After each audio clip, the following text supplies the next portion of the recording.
Hi, I'm Linda, and this is No Frills ASMR. I have had multiple requests to do a subject that is the Fermi Paradox.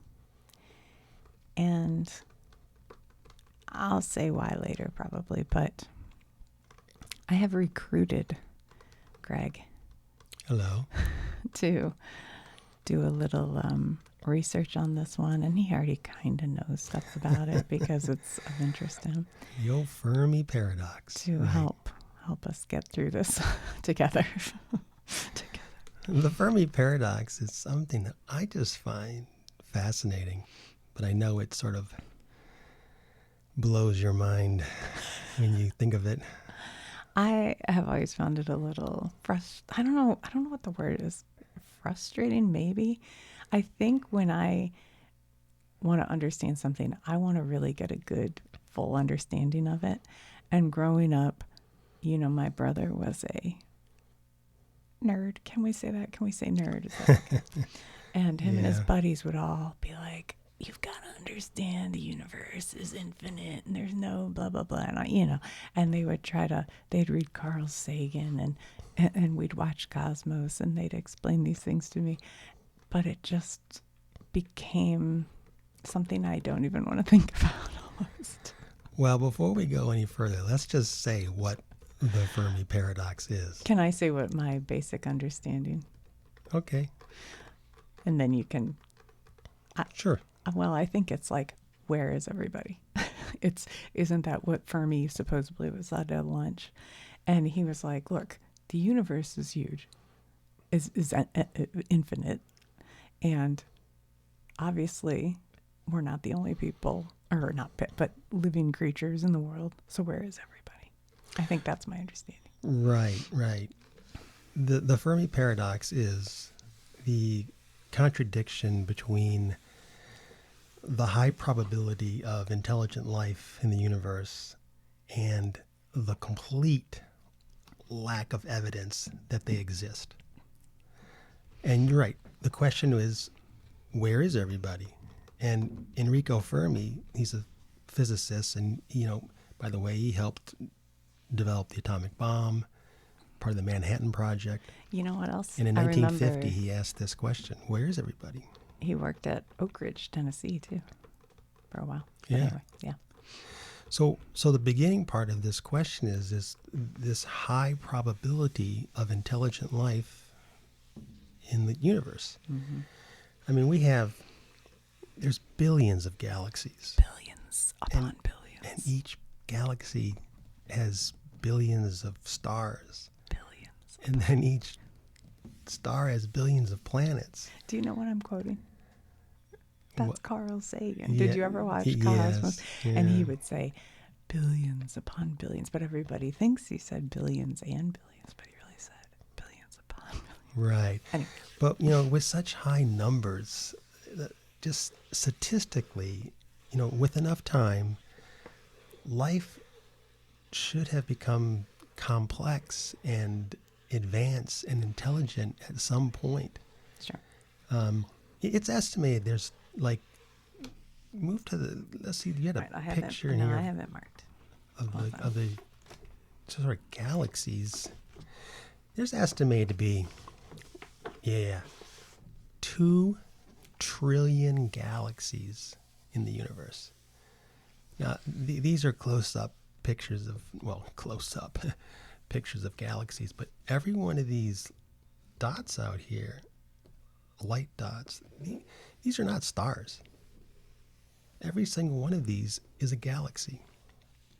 There's estimated to be 2 trillion of them. Now, they used to estimate that there was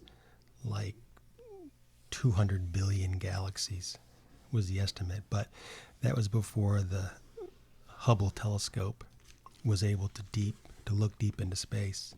When the Hubble telescope was able to really focus in on an area of the sky, you could just see way more galaxies.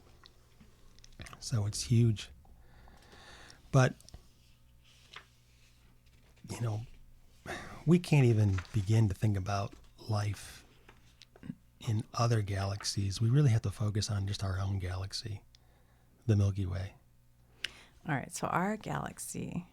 So hold on. So like we have our sun in our solar system, and then we are just one solar system in our galaxy, which is the Milky Way. Okay. Right. Just so we got that. Right. And then there are a bunch of Milky Ways in the universe. Well, our galaxy is called the Milky Way. That's the name of our galaxy. And other Okay. galaxies have different names. Some have numbers and stuff, and, Yeah. I think I was trying to think how far the next Oh, the next like galaxy is galaxy ours. is. Oh. Yeah, it's I mean, you can't see it with your bare eyes, can you? Or can you? actually the nearest galaxy from us is 2.5 million light years. Wow. Well, before we go any further here, I think we should talk about space is so huge and the distances are so great that, how do you measure distances? And you can't do it in like miles. I mean, a person can walk a mile in like 15, 20 minutes. So those numbers just don't work in the vastness of space. So you have to use a light year. And a light year is the distance that light travels in 1 year, which is approximately 186,000 miles a second. Excuse me. Light year. 186,000 miles per second. 186,000 miles per second. So That's about 670 million miles an hour. 670 million miles per hour. So in a year, light travels approximately 5.9 trillion miles. 5.9 trillion. There's nothing faster than the speed of light. And Einstein discovered how the speed of light affects the universe and how it behaves. The speed of light is constant. So the speed of light does not change. And just to give you an idea of, let's see, can we go to our solar system? yeah, let's see. We have charting the heavens. I have my cup of English breakfast Oh, tea you're so British. with just a little bit of sugar and a splash of milk. Hello, Governor. Nice. I'm sure all the British people love me saying that. That's all us Americans know of England. Hello, Governor. We're looking for Earth our is solar system. companion. Here's Mars. Here we Here's go. the sun's neighborhood. Here's our solar system I here. hear. Like the sun, these planets, Jupiter, Neptune goes way out here. So, Here's Uranus. right. You're funny. The sun is 93 million miles from Earth. Right. So when light leaves the sun, it takes 8 minutes and 20 seconds to get to Earth. Okay. 8 minutes and 20 seconds.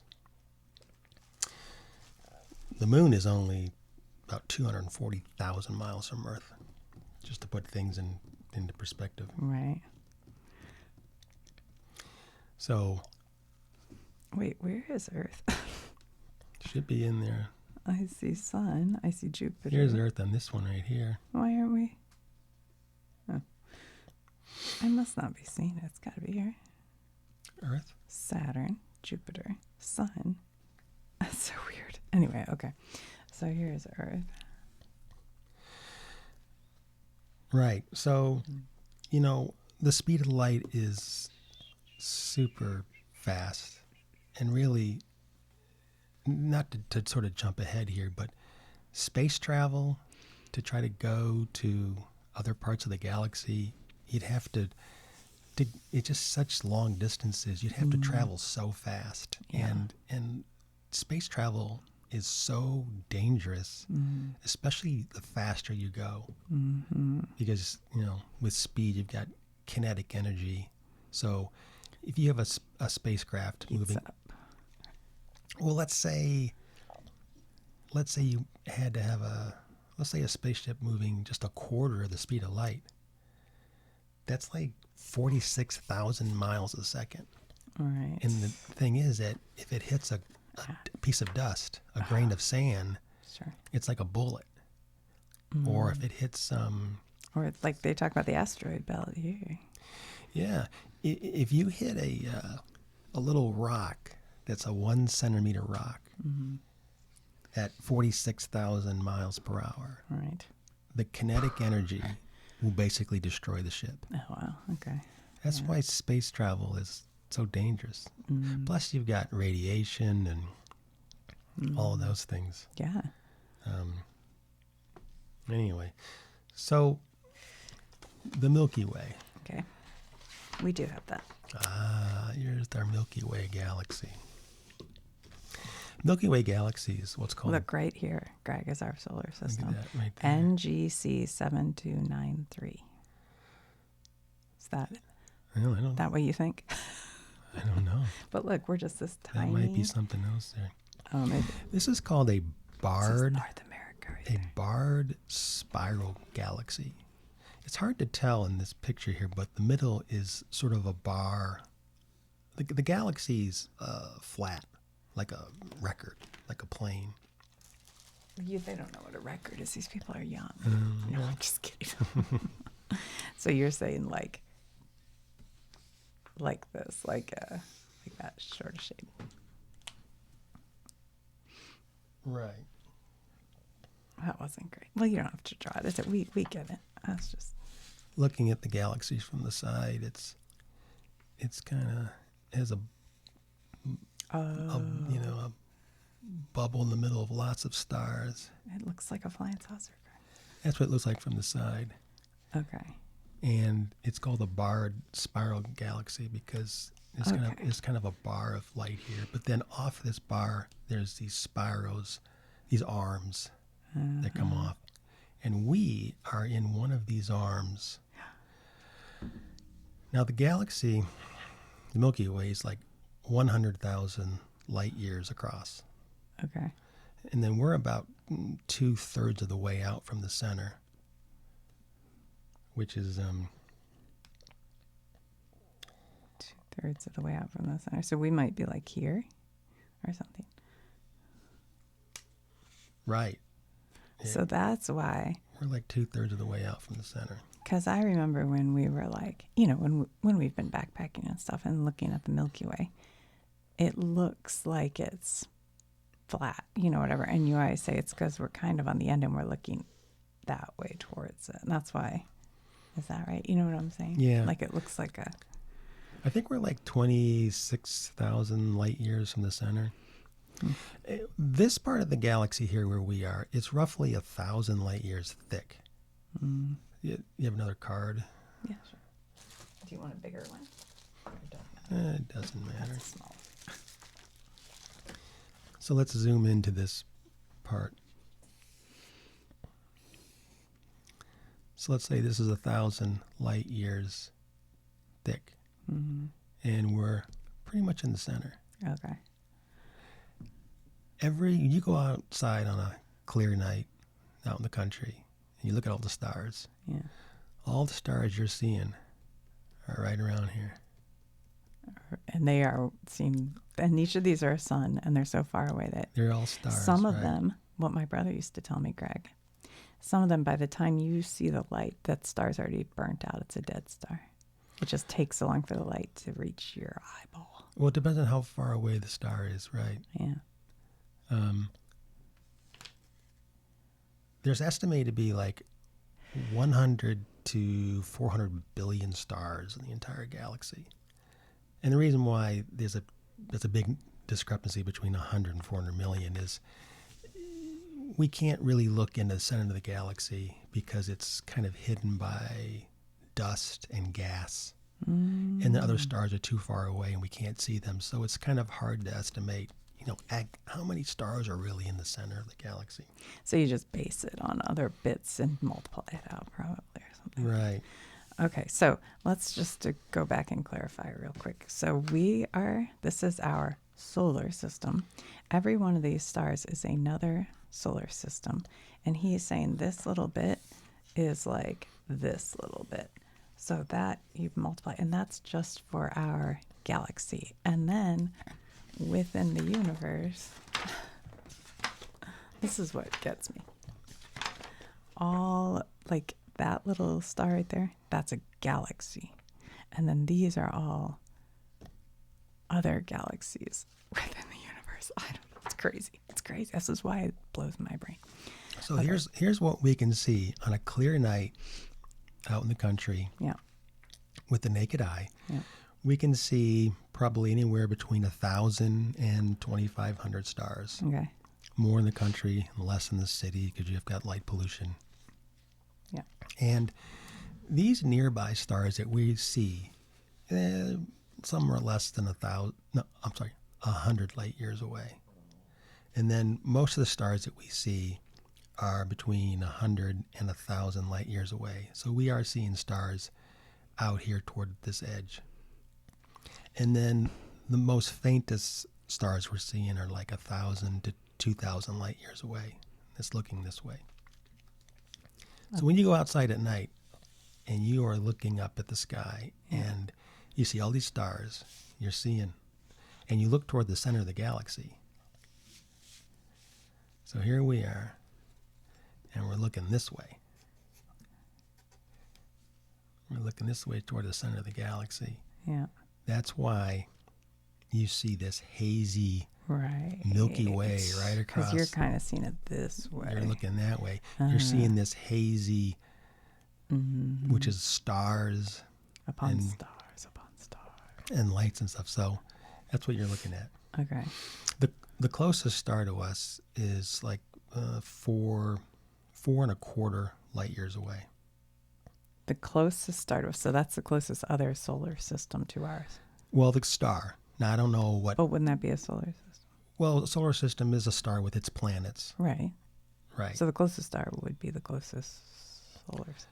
Well, I don't... Different stars have different planets, Okay. and I don't know if every star has a planet. Has a full solar system. I don't see. know. They might just be a star all by itself. Maybe. Probably, I guess. I see. Okay. So... By the way, I forgot to say, neither one of us are experts in this field. We've just looked. No, I'm not an expert. No. Just a curious person. But with a small to medium telescope, you can see stars 10,000 to 30,000 light years away. Okay. So you can see a little bit further this way. Right. And then with a larger, like amateur telescope, you can see stars that are like a lot more than that. Yeah. Or actually,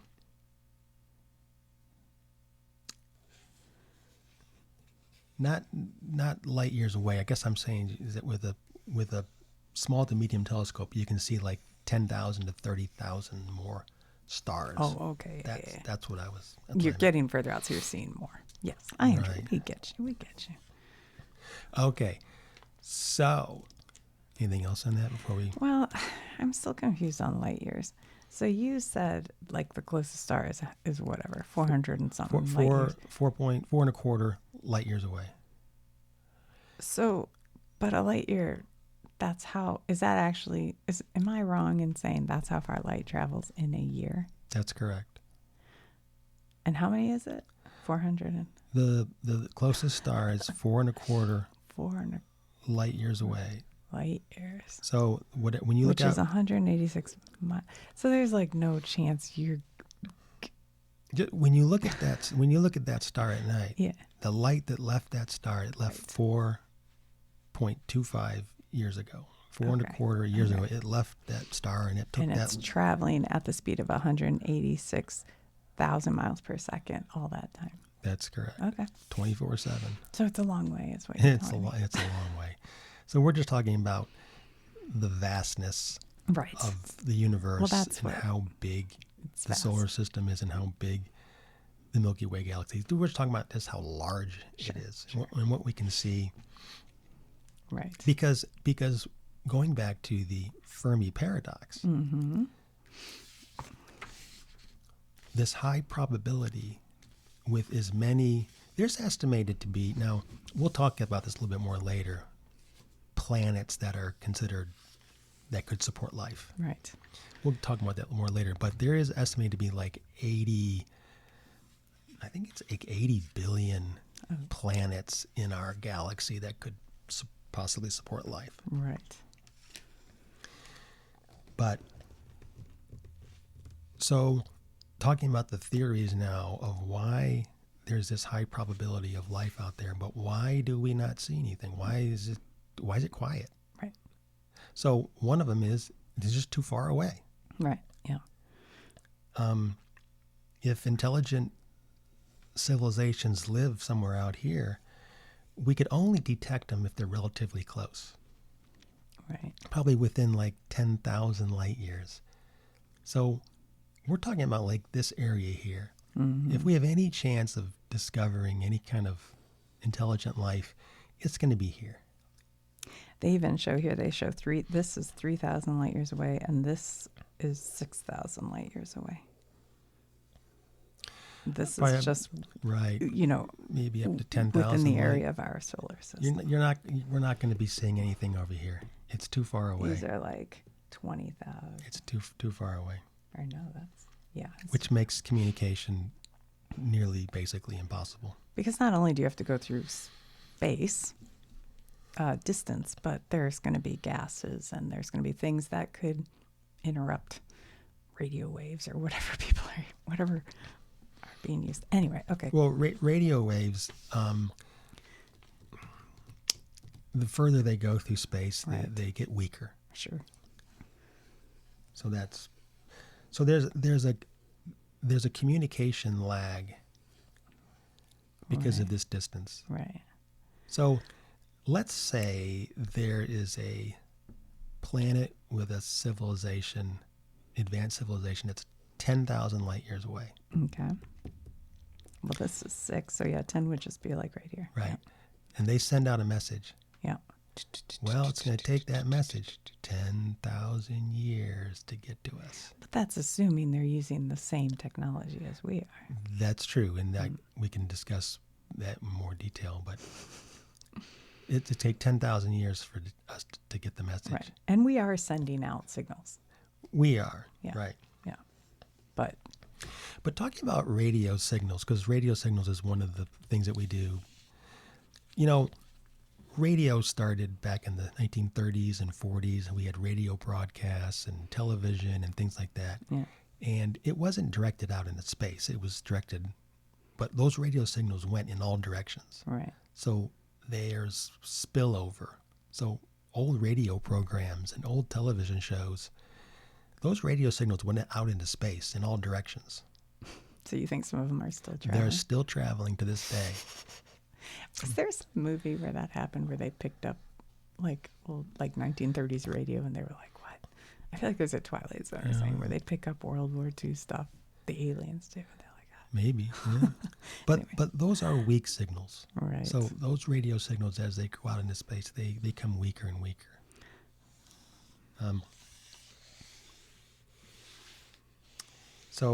But as time goes on, we as a planet, we're becoming more and more radio quiet, radio silence. Right. Because we're using less and less radio. We're using more like fiber optics and different forms of communication than radio. Right. Interesting. Yeah. But radio waves move at the speed of light as well. Oh, so some of those could be pretty far out there, but not really. When you look at... Well, if you think about radio waves that left Earth 50, 60 years ago, they're 50, 60 light years away. That's not very far in the universe, is it? Interesting. So going to another theory, the Fermi Paradox. Mm-hmm. We have these great distances. Right. They're just, we don't hear anything, we don't see anything because they're just too far away. Right. Another theory is things are too spread out, and it's called sort of the galactic isolation hypothesis, which means we could just happen to be in a very quiet part of the galaxy. Now, if I took like a pinch of salt and threw it on this map here, Okay. and the salt spread out, and each one of those salt pieces was an advanced civilization. Okay. You're going to have a few more over here. You're going to have a couple over here. It's not going to be even. It's all going to be random. Right. And it just so happens that maybe just one fell over here. And then there's like a bunch over here. It's just like, I went boom. Oops, I keep hitting the microphone. Pow. Yeah. So it's possible over here they're having communication with each other. it's possible, yeah. So we could just happen to be living. We happen to live in a place where life is possible, Right. but not densely populated. Right. Because life does not have to be evenly distributed Yeah. through the galaxy. It's like a person living out in the country and a bunch of people living in the city. You got more people over here and one person living out there. So it's sort of spread out. So that's and you know, the closer you get to the center of the Milky Way Galaxy, you have more stars. Right. And then the further out you go, as you see, you've got less stars. Right. Of course, the closer you are to the center with the more stars, you've got more, there's more danger. Like supernovas. What is planets. this bright light in the center? That's, well, at the center of the galaxy, It's a there's black hole. supposed to be a black hole at the center. Why is it yellow? I think it's just because it's just such high density of stars. There's so many stars in there that just like one big, looks like one big Is star. it a black hole, or is that where it starts and it's expanding? I mean, the whole thing's expanding out this way, right? Well, I That's think, what they used to say. yeah. Anyway. Well, it's spinning. I don't know if They're calling this the galactic bulge or center older star region. right.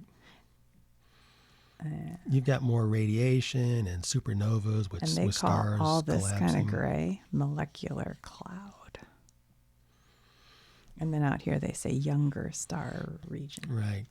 So we could be alone in a sort of local sense, Right, but not in a galactic sense. right. So they're out there. They're just too far away. Right. So too spread out. That's Well, one. I don't want to interrupt your train of thought. And it's okay. I don't know. No, this might be moving to something else. But I always think of, I think it was on Cosmos, where they would say, you know, an exploration of space and time.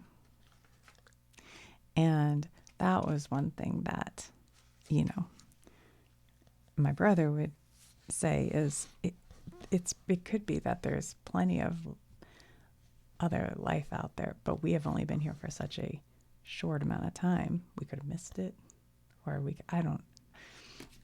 I have that on my. know- I have that on my list of I thought theories. so. I don't want to interrupt it. Yeah, Okay. that's a good one. Well, I like that. And I saw a meme the other day. I guess it's a meme. I don't know. And now am I jumping ahead too much? But it was showing a calendar. I'm sure you guys have seen this. Oh, I got that. Oh, okay. We're going to get to that. Okay. But I wanted to talk about real quickly. Obviously, what we're doing here is we need to look for life on planets. So let's just talk real briefly about how do we find planets. Okay. We're looking for planets in what's called the Goldilocks zone, Right. which is planets that are not too close to their star Right. and not too far away. Because too close, it's too hot, and then Right. water would evaporate. I was just reading about one the other day, but I don't If it's too far away, it's cold and the water freezes. Right. And liquid water is considered essential for life as we know it. Right. Now, we do have strong evidence that there was liquid water in the past and present on several planets and moons in our own solar system. Right.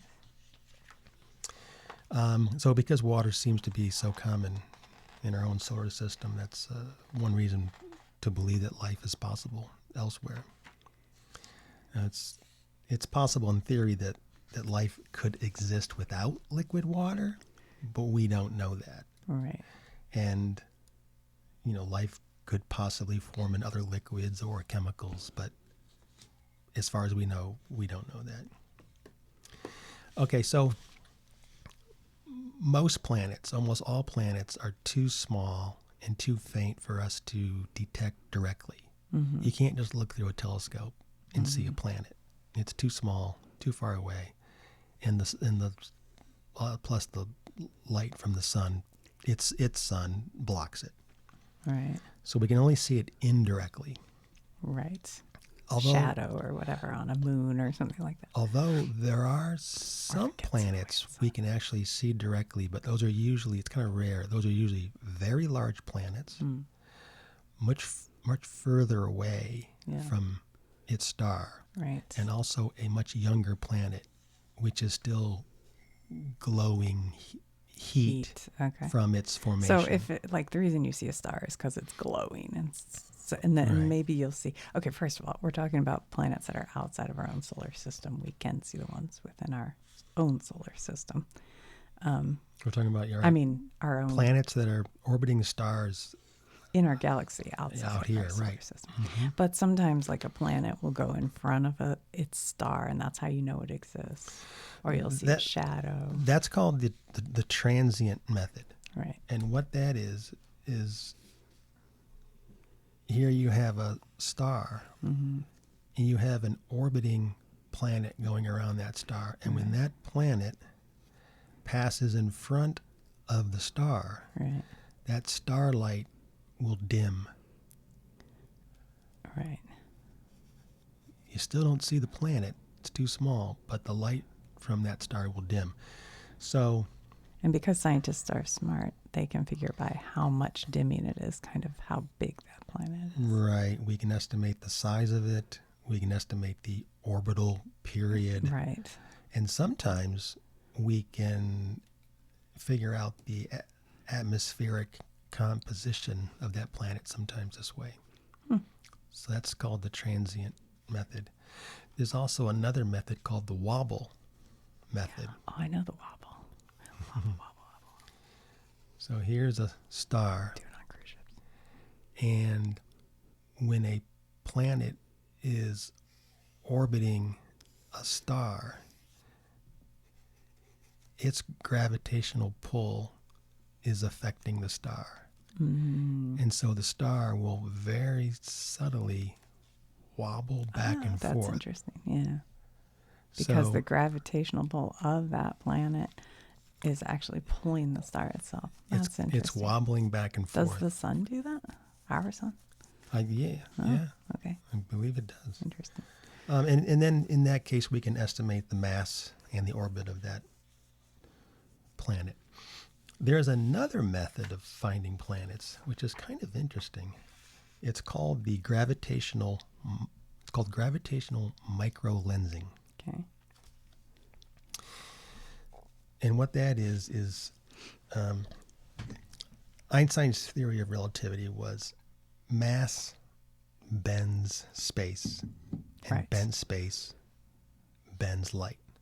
Okay. So stars move very, very. All these stars are moving in different directions. Right. But from our point of view, they're moving so slowly that you can't even tell. But when a star with a planet lines up with a distant star behind it, the gravity of the foreground star has a lensing effect, and it magnifies the light coming from the background star. So let's say here we are, here's Earth. Here's a star. Here's a star in the background. And they just happen to line up. Mm-hmm. The gravitational field around this star will magnify the light from this star in the back. What? So, and then in turn, the gravity from the foreground star's planet, there's a planet here, also causes a short additional brightness of the light coming from the background star. And so we can see the planet indirectly that way. It's the gravity around this star is magnifying the light from this star, and then the planet also magnifies the light. Now, this lineup is often it's very temporary. It's a temporary alignment, and this only happens once. It happens once. Once it's happened, it's gone. It never happens again. Mm-hmm. It's a very short period of time. Wow. It could last days, weeks, or just a few months, and never happens again. So that's another way of. And what is this called? Gravitational microlensing. I've never heard of that. That isn't surprising. Grava. I don't know. So these are just different ways in which we look for other planets. Because that's where we're going to find life. You're going to find life on another planet somewhere. Yeah. Interesting. Okay, so now we're going to talk about, you mentioned this earlier, which I find kind of interesting. Oh, you have props. Okay, cool. Cosmic timing. Okay. You can write. Okay. What do you mean? You can write. What do you want me to? You can. This is a timeline Yeah. of the history of the universe. Okay. Here's the beginning. Do you need a? No, I'm good. Okay. Here's today. Yep. So right down here, Big Bang. Big Bang. You can write that. Oh, you want me to write? That's the Big Bang. I need a better pen. Okay, Big Bang. And that happened about 13.8 billion years ago. Sometimes to help people understand the age of the universe, you put it in the perspective of a 24-hour clock. Mm. I don't know if you mentioned that. Well, I saw a calendar. Okay. Well, I wrote down a 24-hour clock because that's... So here you can put 12 a.m. Okay. is the Big Bang. Okay. If anybody's wondering how we know how far back the Big Bang is in time, it's because here's the Big Bang, you have an explosion, and everything, all the galaxies, stars are all moving out. Mm-hmm. And they're all moving away from each other at the same speed. Mm-hmm. So you know how fast they're moving, and all you do is just reverse the clock and go back and go, okay, well, we know how far apart they are. We know how fast they're moving apart. Let's just reverse the clock and go back. And we go 13.8 billion years ago. Okay. So then the Milky Way Galaxy. I wrote Big Bang too big. You have to write, yeah. This is at 12:30 a.m. The Milky Way Galaxy is formed. So relatively early. Mm-hmm. You know, 13.2 billion years ago. Oh, okay. Hold on. I don't like that marker. I did sloppy here. 13.2 billion.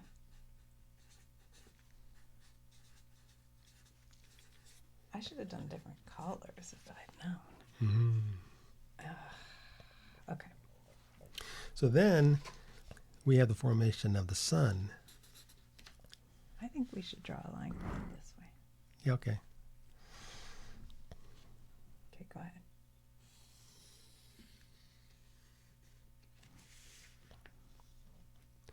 So the sun was formed about 4.6 billion years ago.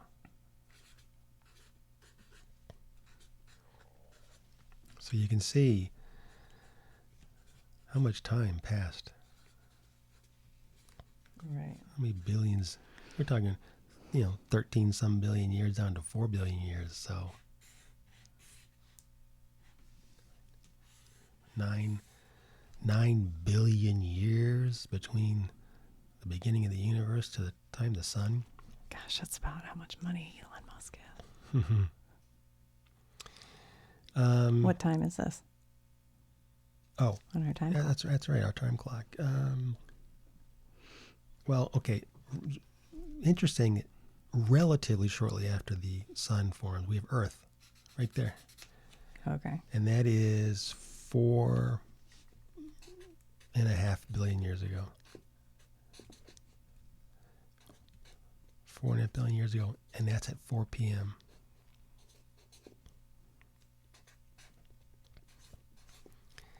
So we went from midnight all through the night, all through the day, and then 4 p.m. I don't feel like I did a very good job of this, but okay. First we have the sun, and then we have the. Well, actually, what we'll do is, so we'll zoom in. We'll zoom in.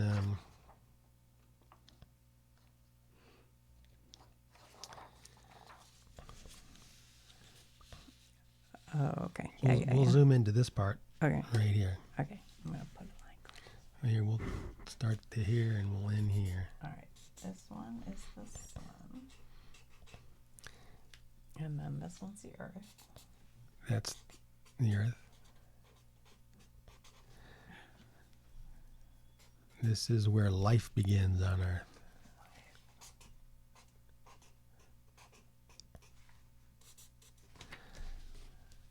Here, complex life. Okay. And we'll write down some numbers here. What's complex life? More than one cell. Mm-hmm. Okay. This is like bacteria. Yeah. One-celled. One-celled organisms, and this is when they start to microbes. split. This is like microbes, like bacteria, fungus, and all that stuff. Anyway, so let's see. The sun was formed 4.6 billion years ago. Yep. 4.6 billion. Okay. And the Earth was roughly 4.5 billion years ago. That's 4 o'clock. Uh-huh. First life, somewhere between 3.5 to 4 billion years ago. Okay. 3.5 to 4 billion years ago. I'll just put 3.5. And that's at 5 o'clock. 5 o'clock in the afternoon. Hold on, I forgot to write. What time was the sun? Sun was 4. No, Earth was 4. But about 4 o'clock. 4 o'clock for Earth. Didn't write down the sun. Okay. And life? Single cell. 5 o'clock. 5 o'clock. All right. So then we go to complex life. Complex life. 600 million years ago. So just a little bit more than a half a billion. Talking 600 million Right. light years. No. 600 million years ago, Yeah. complex life. And this is multi-cell things. So if you think about this, once Earth cooled enough, I mean, life on Earth, once liquid water developed on Earth, Right. life began relatively quickly. But this is just one-celled organisms. And this time from here to here is like 3 billion years. Wow. It took 3 billion years to go from single-cell bacteria and all that stuff to complex, where you have multi-celled complex animals.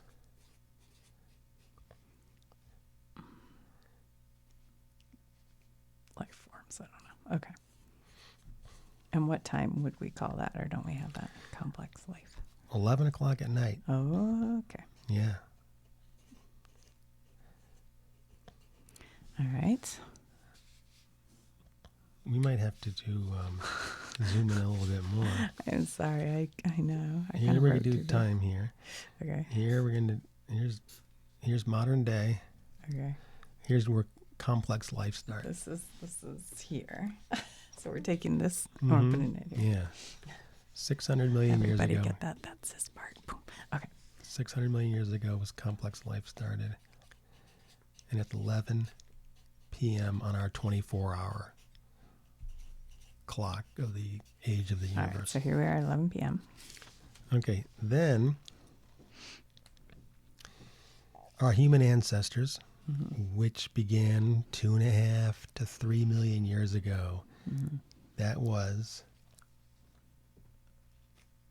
well, I'm trying to think of how close. I'll put it right there. That's at 11:59 and 40 seconds. 11:59, 40 seconds. How do you do 40? Another double dot. Yeah. Yeah. And this is humans. Human ancestors, Of like some sort of humanoid. humanoids, our human ancestors, that's 2.5 to 3 million years ago. Okay. So then we have our species, Homo sapiens, Oh. which would be,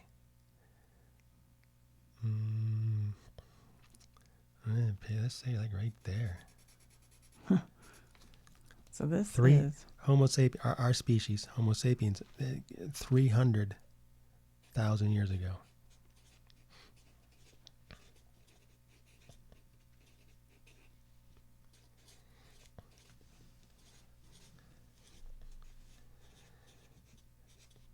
okay. And then basically at 10,000 years ago, which is We keep needing to. right here, 10,000 years ago, that's sort of human civilization starts. Okay, like 10,000. growing wheat, farming, Yeah. and that was Domesticating animals, right. all that building stuff. Okay, that was 10,000 what did years they call ago. it? There's a name for that. What did you say it was? Human civilization Okay. started basically 10,000 years ago. And like you said, that's when they started domesticating animals and planting crops and learning how to use seeds and starting to build stuff. 1,000.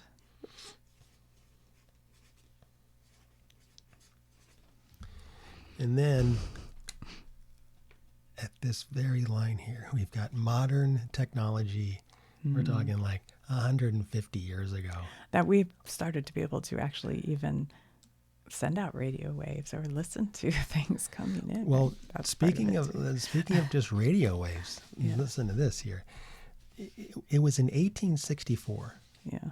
is when radio waves became theoretical. I forget. I don't know who the guy who came up with it, but it's like the theory was, yeah, this is possible. Radio waves are possible, theoretical. It was in 1864, but it was in 1887 that radio waves were proven. But the first radio transmission was in the 1890s. Oh, wow. So Okay. it's all about Yeah. 130 years ago. Yeah. The telescope was developed in 1608, and Galileo didn't invent the telescope, but he perfected it. I have a video on Galileo. Right. So he didn't invent the Guy in telescope, Germany. right? And Galileo sort of perfected it, and then started looking at the heavens and the stars and stuff with it. And that was in 1609. So that was a little over 400 years ago.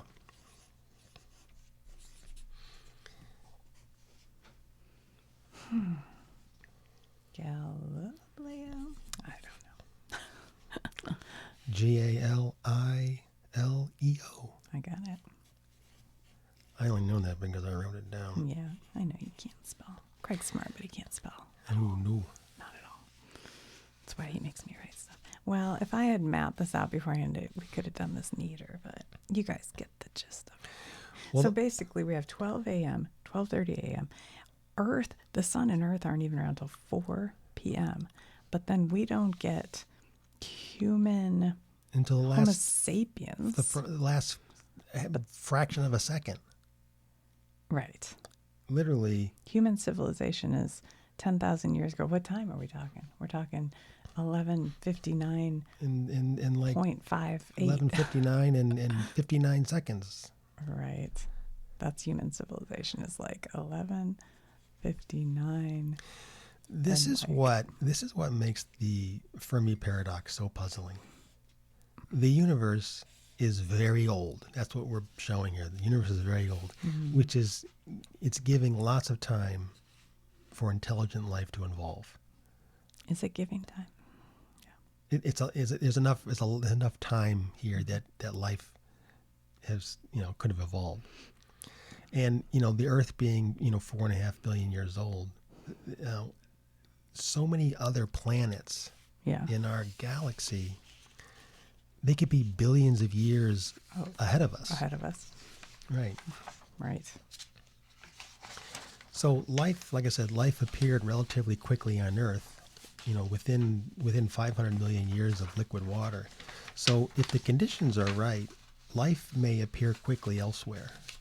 Right. So there could be millions or even billions of years older than us. Right. If life is common and civilizations last, then there's plenty of time for them to appear and to reach us. So we should have seen some evidence of life by now, but we haven't. And that's like part of the Fermi Paradox. We haven't heard anything.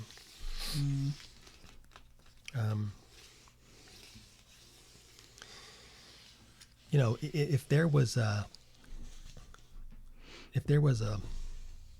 planet with an advanced civilization, say 50,000 light years away, and they sent us a signal. Maybe I already said this, but by the time it reached us, Right. they could be long gone. So, Right. Because let's say they started their human civilization back here and sent it by the time it reaches us. Yeah. Their planet's already burnt out. Anytime we're Or looking their into sun. is already right, burnt out. anytime we're looking into space, we're looking into the past. Right.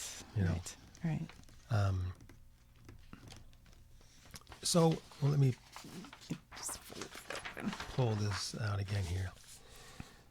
During this time period, before humans even show up, Yeah.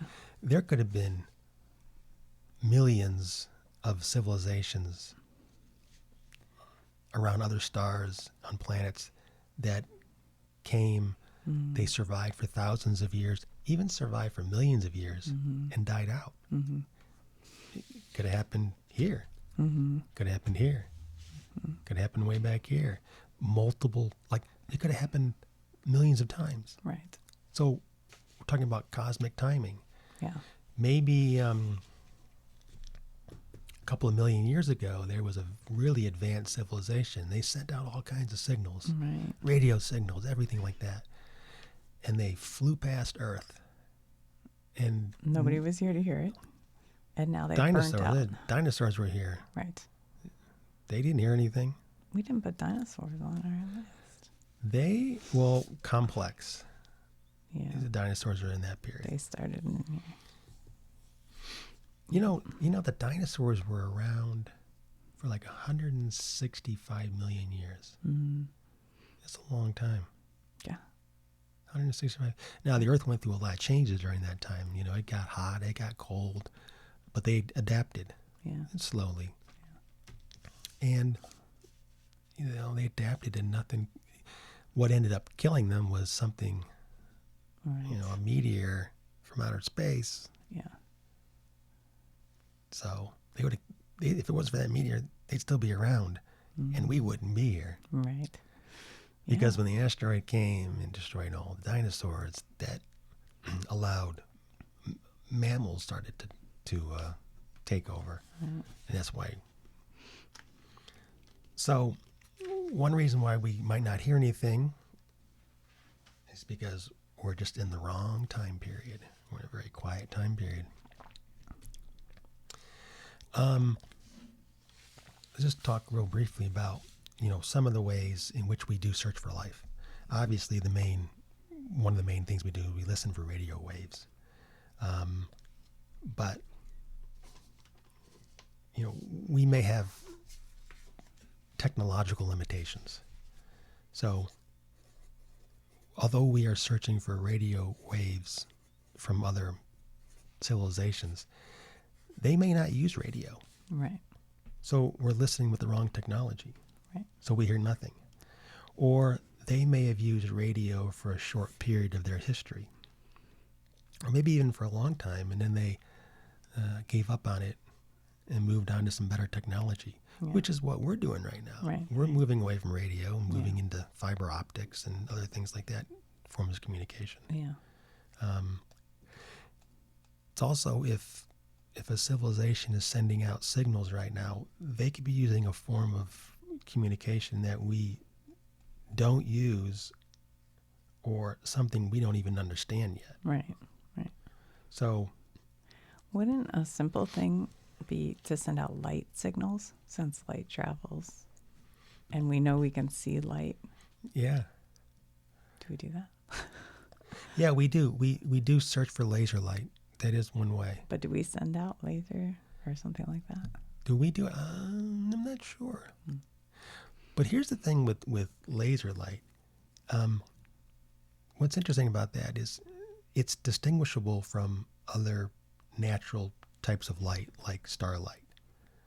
So if we were to pick up some sort of laser light from some other planet, it could only be produced by an intelligent source, because you can distinguish it from natural light source. So radio waves and then some sort of laser light sources. Now we get into some sort of science fiction. This is a little science fiction stuff right now. Cool. Looking for huge alien structures. Okay. On planets, like On a seeing planet. a shadow of it or Like something. a hypothetical structure is called the Dyson sphere. Okay.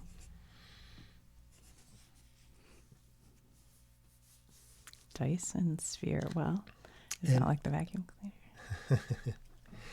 In 1960, this idea came up. A British-American physicist, Freeman Dyson. Is that related to the vacuum cleaner? Not that I know of. Oh, okay.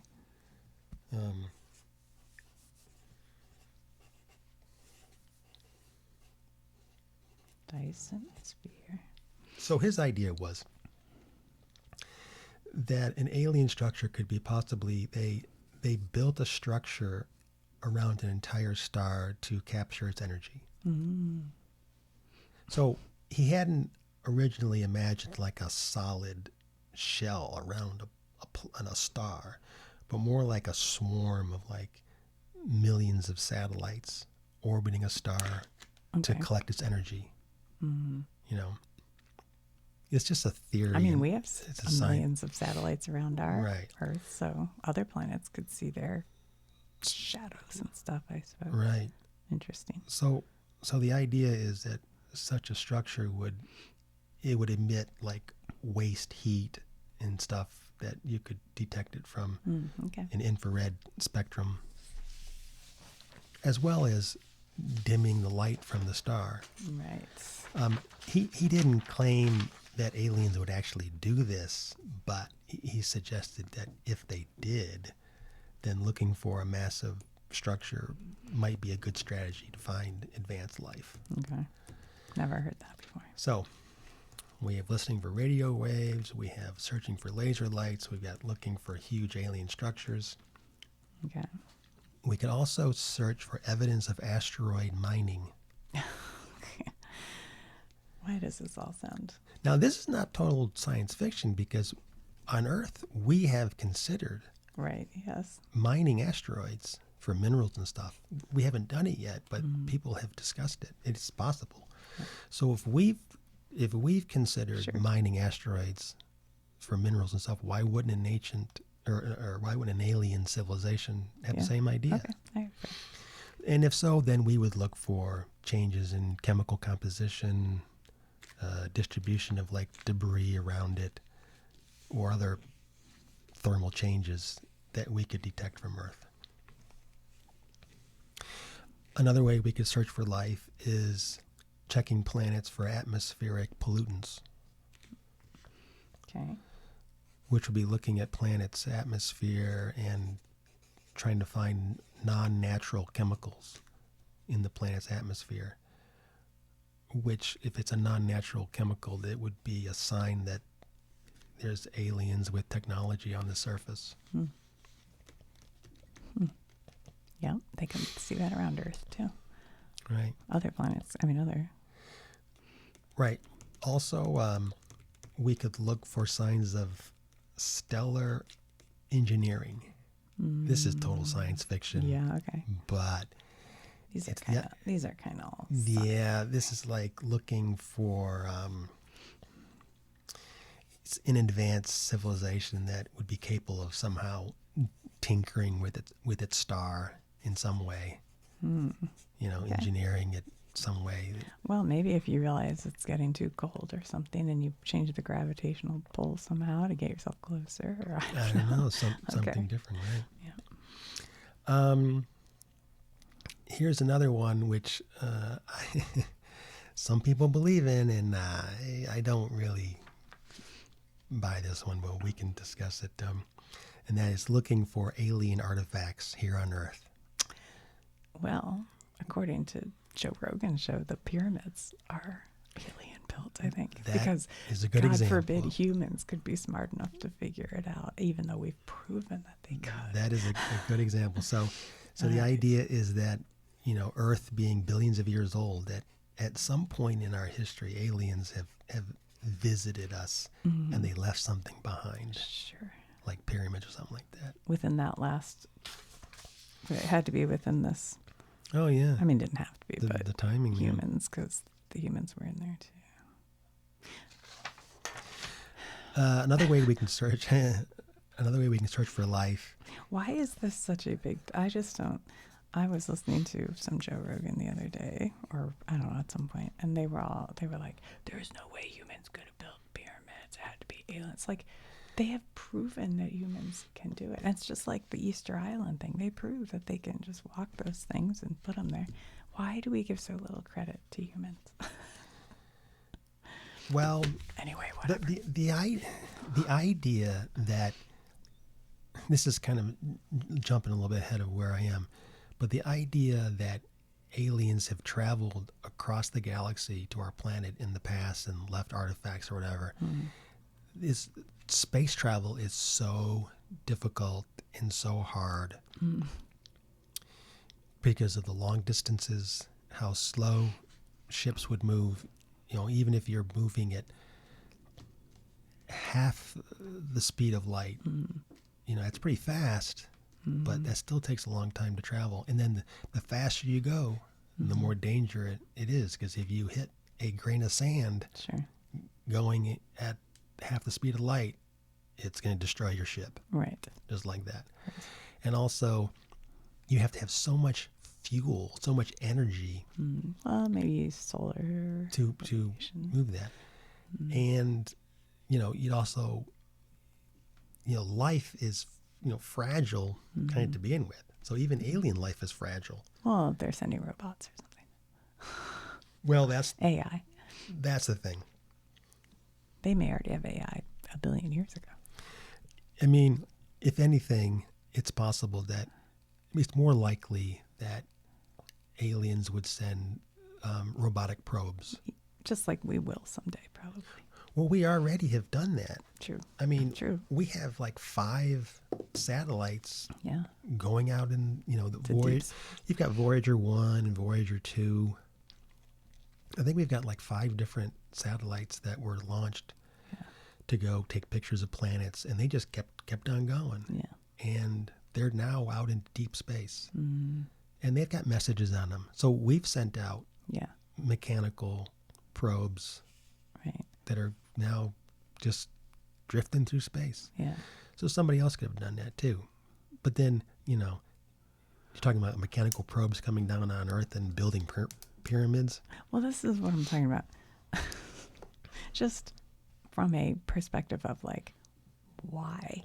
Like, why would you have sent people, not your alien craft here, go down and build some pyramids and then go over to Easter Island and throw up some Maori guys and then there are other things like why?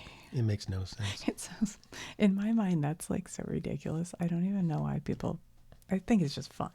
It's just fun. But this is where conspiracy stuff starts to piss me off. Right.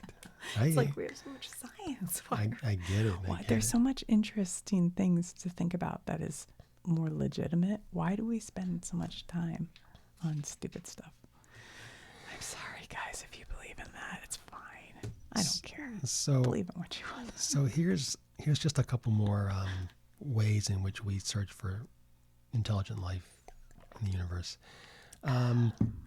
Looking for patterns in subatomic particles. Okay. Now, subatomic particles are the most abundant particles in the universe.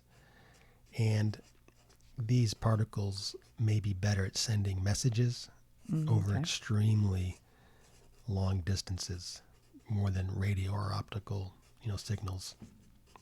But if that were the case, the messages would basically have to be very simple, almost sort of like an alien Morse code. Sure, yeah.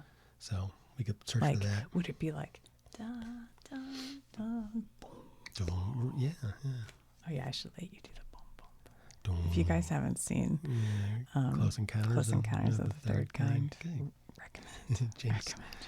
Good movie. The movie that I saw, when I first saw it, a friend and I went to see it in the theater. Yeah. And when it was over, we said, that was so good. Let's watch it again. And we good. sat there and threw it 2 times. That's good. It's a great movie. I don't think I've ever done that. Yeah. Here is, I don't know who came up with this idea. I don't even know if it's even worth bringing up this idea. Okay, go ahead. It's checking for messages in DNA. And DNA is just another way of encoding information. Yep. And so the idea is that aliens could have visited, I'm going to laugh my way through this. Aliens could have visited Earth long ago and inserted a message in some ancient creature. Okay, well, there's a lot of problems with that. Let's unpack it real quick here. First off, you got to get the messages here. You have to somehow get the messages inside the critter, and then keeping it from getting destroyed by perhaps millions of years of mutations. You'd have to know that you're dealing with the same sort of life form on this planet you haven't visited. That's many millions or billions of light years away from your home planet, that it will be able to accept this DNA switch and not. But okay, sounds legit to me. That's a crap idea. One other thing, and one last one here, is looking for signs of propulsion by alien spacecraft. Okay. Signs of alien spacecraft propulsion. That's another sign on the way we search for life. Okay. Is that like a actual more legit thing or no? I don't know. I mean, it's possible that you could search for that. Okay. So I think we already talked about the problem with trying to find life out there is the signals are too faint because they're just too far away to pick up. And we could be using, they could be using completely different technology, communication technology, and methods that we don't understand. So we could be listening with the wrong technology. Also, maybe we could be misinterpreting them. So maybe they are sending us signals, but we don't recognize their signals or their presence. Because we aren't that advanced yet. We're only in minute 1 of our. We're not done yet here. We've got a couple of big we've been tiptoeing around the. Oh my God, Craig! Everybody's gonna be asleep. Well, if you made it this far, you're getting into the good stuff. Oh, jeez, I'm getting hungry. Okay. Okay, we'll get to this. Okay, the Fermi Paradox. Okay. Yeah. Huge chance there's life out there. No signs of it. What's the theory? The theory is, one theory is there really is no advanced civilizations. Yeah. That the theory is that intelligent life is incredibly rare. Right. Life itself may be easy, but complex life may be extremely hard. Sure. And we shown on our time frame of our time scale of the universe, you know, simple life was 3 billion years on our planet and before it evolved into complex life. Yeah. And that just may be a very hard thing to do. Yeah. And so life may be extremely abundant in the galaxy, but complex life, and especially intelligent civilization, may be extremely hard. Yeah. Just almost impossible to evolve, which would make us very special. We are special.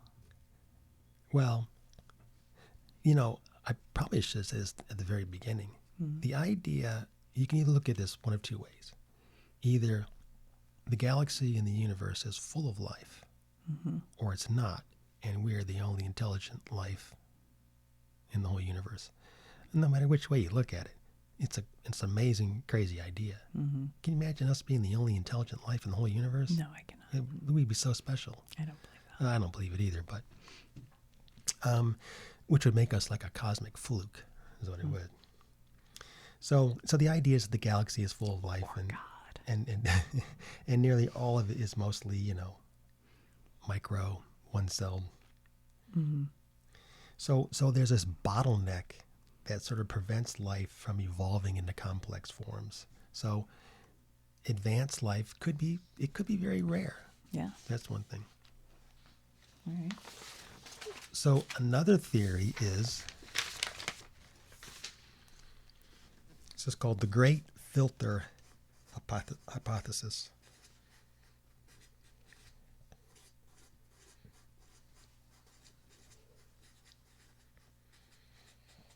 All right. What is it? The Great Filter. Basically, they destroy themselves. Who? The aliens? Yes. Just traveling here? Or just like we will eventually just kill each other off? That once a civilization advances, My stomach's they end up self-destructing and destroying themselves. Wow. Okay. So the theory is, Sorry, my stomach is growling. he's done it.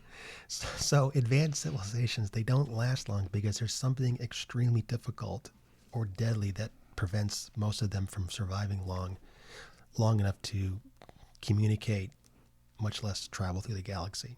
So they may ultimately destroy themselves through, I'll just list a bunch of things off here: political instability, Sounds likely. war, Sounds likely. nuclear war, Sounds likely. runaway technology. Are you just talking about our planet right now? Is that Well, this all applies to planet Earth. yes. Yes. We could ultimately destroy ourselves. Yes. What about the environment? Yes. What about just Climate change, Yeah. or a complete collapse complete climate collapse could happen. yeah. Exhausting resources Yeah. could happen. Yeah. Biological accidents, Sure. diseases. And there could be external disasters.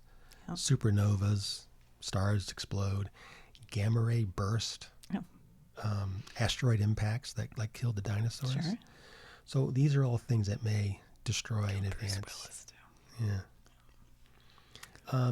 And you know, there are examples in our own human history of civilizations that thrived and died out. A good one is the Roman Empire. Yeah. The Roman Empire was around for like 500 years in the West, Yeah. if you include the Eastern Roman Byzantine Empire. That was almost 1,500 years. Yeah. But it eventually died out because of political corruption, economic instability, overexpansion. So basically, and also They wanted to have invasions. everywhere the sun Well, rises, owned by Rome or something. it What was became Some Dutch- it became too big Yeah. and too unstable to support itself, so it collapsed. Interesting. So, and then there was the Mayan, Yeah. no yeah. Maya, Well, Mayan people. Yeah. that Mayans. collapsed too. Yeah. There was like severe droughts, overpopulation, deforestation. Yeah. So, Disease. so we have this great filter hypothesis. Now the question is where are we in this great filter? Right. Are we, Right. are we at the point now where, if you think about this, once a civilization becomes advanced enough Yeah. to destroy themselves, Mm-hmm. that could be a great filter. We now have the capability of a press of a button with Yes. nuclear war. Yeah. We could destroy ourselves. Right. We could destroy the planet through climate change. Let's just pretend it takes us another 10,000 years to destroy ourselves, Okay. which I hate to say. Seems possible to me. It is possible. Within 10,000 years. And we would still only be at like 1 minute in this grand scale of things. Right. Or a couple minutes. I don't know, but not much because it's right. I'm just saying. Our civilization would be like a blink of an eye in the universe's timeline. Right. Well, what is interesting is that we have developed enough technology that humans could survive a few million. I mean, like I said, the dinosaurs survived for 165 million years. Yeah. We've only been around for, or our species have been around for less than around a half a billion, 600,000 years. No, 300, I'm sorry, 300,000 years for our species. Okay, for Homo sapien. Okay. So why can't we survive a few million years? Right. We have the technology to do that. But are we going to self-destruct? Yes. I hate to be a downer on that, I do but too. now I don't think it's going to happen in 100 years or 500 years. But I don't know, 1,000 years, 5,000 years from now? Unless we change as a species the way we think about Well, let's our say, world. well, let's just say that our humans survive another, let's say they survive another 100,000 years Right. Okay. before we destroy the planet completely. Yeah. Well, if you look at that time in our time frame, Yeah. we're talking now 400,000 1,000 years total. Sure. We survived not long at all. Right. No. Mm. Yeah. And by the way, this timeline that we have mapped out here is for our solar system. Because here's the Big Bang. Or no, this is for our That's the entire universe. universe. But there are multiple. It's all too much. See, my brain can't handle Multiple what? it. Universes. No, this is for the entire universe. There are Yep. multiple solar systems. Right. I'm sorry, my brain's burning up right now. I'm so confused. I'm just saying that the amount of time we're talking about compared to the whole thing, even beyond our solar system, is just immense. Like all these planets could be around well before our sun was. Yeah. You know what I'm saying? Yeah. So they might be in a whole different timeline. I mean, Oh, that's right. the part that's They interesting. may have come and gone millions of years ago. Billions of years ago, before we were even a little twinkling in the star, So- in the solar system. I don't know. So let's just say that there is another advanced civilization Okay. out there, Mhm. in our same time period. Okay.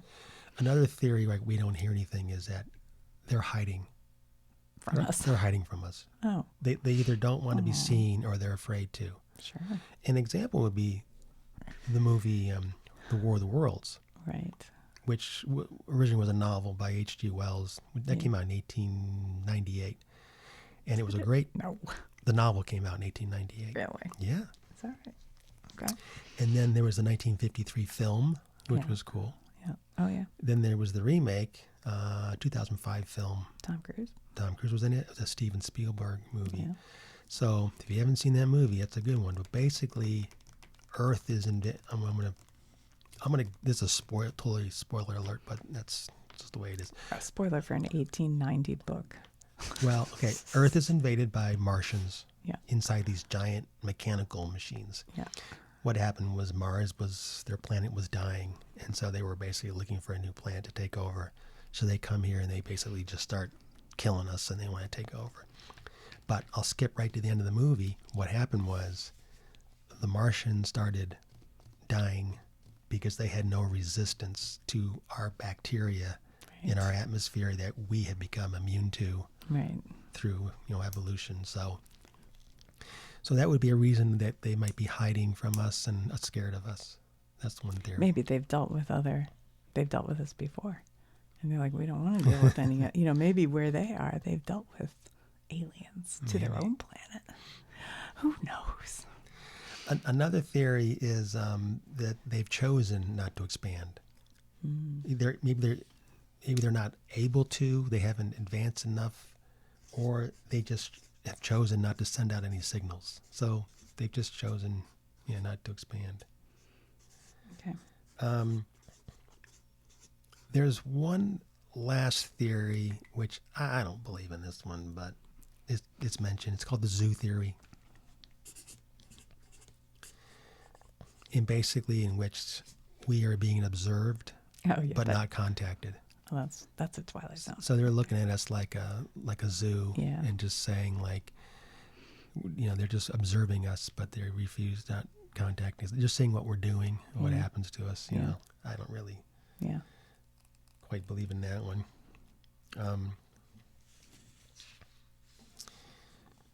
So, if you've made it this far, we'll just sum everything up. The Fermi Paradox. The high probability, extremely high probability, that there is not only life out there in our galaxy, but advanced civilizations have come and gone over the time. But yet we've got zero, none, nada. There's no signs of anything, past or present. Mm-hmm. And, basically life is probably very common, but intelligent life is probably a lot more rare. And long distance space travel is extremely rare. And the idea of civilization sort of expanding across the galaxy, it's just not likely. Communicating across the galaxy is, it's physically possible, but it's extremely difficult because of the great distances we're talking about, trying to be in the same time period as somebody else, whether or not civilizations survive or die out.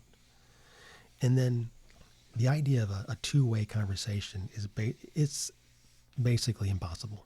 You can't have two-way conversation because It's assuming so much. if they send out a message, Yeah. they're 10,000 light years away. They send a message, we receive it, we send a message back. It takes 10,000 years to get back. That's 20,000 years. Yeah.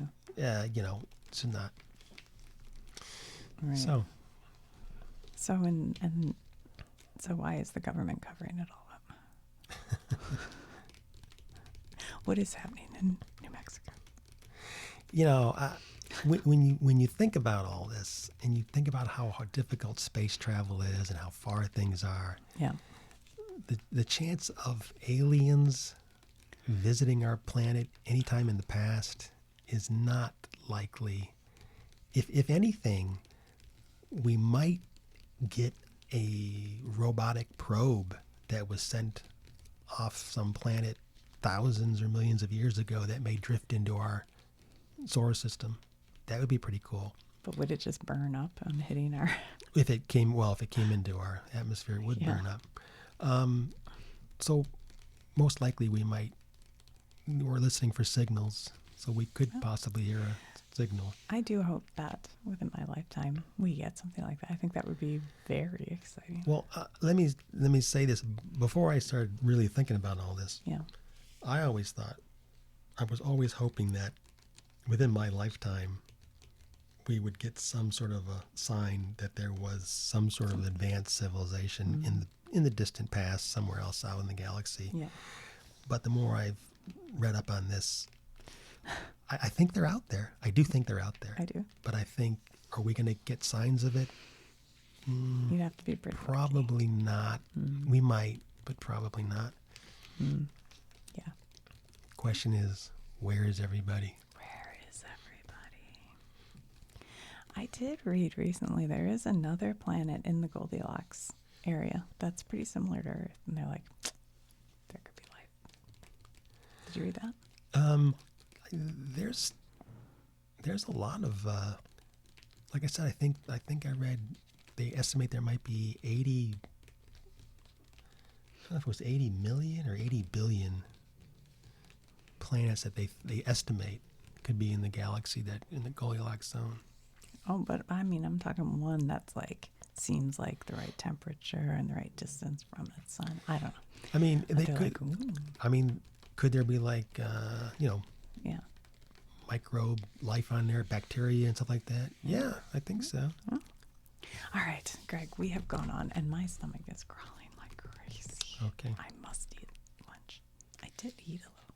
All right, well, thank you for doing all that Oh, my tea is research and gone. understanding. I never even told the story about when you mapped out the planets on a hike, but I'll tell it some other time. Nobody's listening. listening now. There's no way. How I did If you're still I did a scale model of the solar system on outside on a outside. hike. It was, I scaled the solar system down to 1 mile Yeah. and mapped out the distances And you had the sizes of the planets. of the in planets and the relation. sun. I Yeah. think the sun was the size of the basketball. Yeah. This is 1 mile. Yeah. And the sun was the size of a basketball. And Earth was a marble.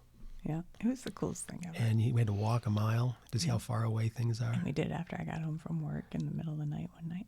Yeah. It was fun. You have to have a long, straight mile to do that. Yeah. You can just, and to visualize how far. Yeah. Once you get past Earth and Mars, it's a long way out to like Jupiter and Venus. No, Jupiter and Saturn. Yeah. Yeah. Yeah, that was pretty cool. So if you're still listening right now, write in the comments. What should they write? Something that won't give it away. Give one away. Well, like it's a secret. So we know and other people know that they listen to the end, but other random people won't know. You know what I'm saying? Like you can't write like still here or something. It's got to be like, Another fact. Like another fact. okay. Okay. Our solar system. People think of our solar system as the sun and all the planets, Yeah. and really it goes out to Neptune. I think Pluto it was downgraded to like a That's a shame. dwarf thing, but Yeah. really the last big planet in our solar system is Neptune, Yeah. and then you go much further out, you have Pluto. Our solar system technically goes out much further, and it's a sphere. It's a round ball, and it's 1 light year across. Okay. And that outer sphere is made of ice particles. Okay. That's really the edge of our solar system. And that's where comets come from. And the reason why this is the outer edges of our solar system is, I just want to draw this real quick because Hold on.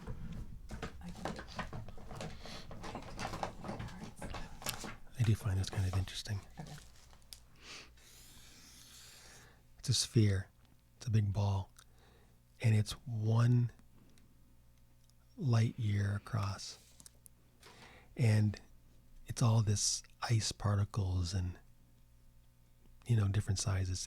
And the reason why this is considered part of our solar system is that all this stuff is still affected by the gravitational pull of the sun.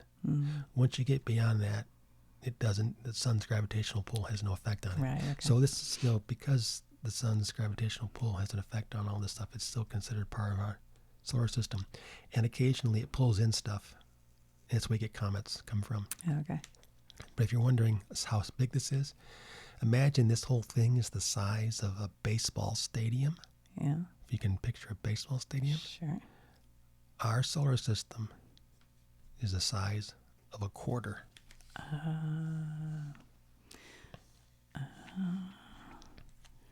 One quarter in the middle of that. That's And what did you call it? A sphere. yeah. All right. If you're still listening, just write sphere somewhere in your comments so we know you listened all the way to the end. Ice sphere. I wrote down the name of that somewhere, I thought. Got a lot of papers here. Greg takes notes. He's a note. Oh yeah, here it is. I found it. Oh, okay. It's called the Oort cloud. It's spelled O-O-R-T. O-O-R-T. Oort cloud. All right, write that. No one will know what you're writing. O-O-R-T. And it's made of icy bodies. O-O-R-T. Oh, I gotta revise this. I said it was 1 light year across. Yeah. It's 1 light year is the radius. Oh, so it's 2 So light it's years. 2 light years all the way across. Wow, okay. And it's bound by the gravity of the sun. And that's where comets come in. Typically, a comet is typically 1 to 10 miles in diameter. Some of them are 30 miles in diameter. Thanks. Another way of talking about distance, they talk about light hours, not a light year, but how far light travels in an hour. And Neptune is the largest planet out there, and it's 4 light hours from the sun. Oh, So you know how light from the sun takes around 8 minutes to get to Earth? right. It takes 2.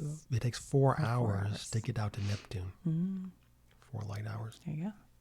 All right, we'll have to have you back for another space because you know all your space. But if you're still here and you write Oort cloud, I'll know you'll watch till the end. Oort cloud. Say, I heard. Say, yeah, I saw that Oort cloud. That way we know you listened to this whole. We'll be like that. sound.